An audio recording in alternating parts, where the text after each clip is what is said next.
ஒரு கார்பெண்டர் ஒரு சேர் செஞ்சார். அதை ராஜாவுக்கு பரிசீலிச்சார். ராஜா அந்த சேர்ல ஏறி உட்காரும் போது ஒரு சின்ன மர சிராய் குத்தி அவருக்கு அவ்வளவு கோவம் வந்துச்சு. இந்த கார்பெண்டரை தூக்கில போடுங்கட்டார். தச்சரை தூக்கில போடுங்க, இவனுக்கு மரண தண்டனைனார். இப்ப அந்த தச்சர் சொன்னாரு, ஐயா நான் பண்ணதுதான் தப்பு, நீங்க மரண தண்டனை கொடுத்ததெல்லாம் சரிதான், ஆனா எனக்கு ஒரு 5 வருஷம் டைம் கொடுங்க, 5 வருஷத்துக்கு அப்புறம் என்ன சாகடிங்க.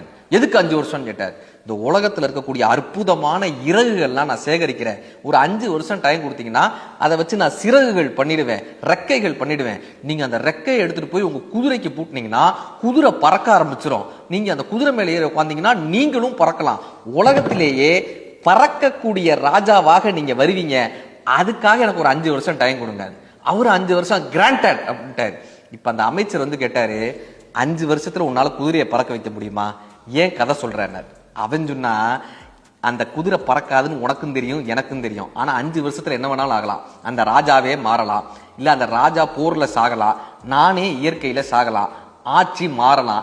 5 வருஷத்துல குதிரை பறந்தாலும் பறக்கலாம். என்ன ஆகும்? எல்லா பிரச்சனைக்கும் ஒரே தீர்வு தான், பொறுமையோடு காத்திருத்தல். காலம்தான் எல்லா பிரச்சனைக்கும் தீர்வு தான். உங்களுக்கும் எந்த பிரச்சனை இருந்தாலும் ஒரு 5 நாள் ஒத்தி வைங்க, பிரச்சனை தானாக தீரும்.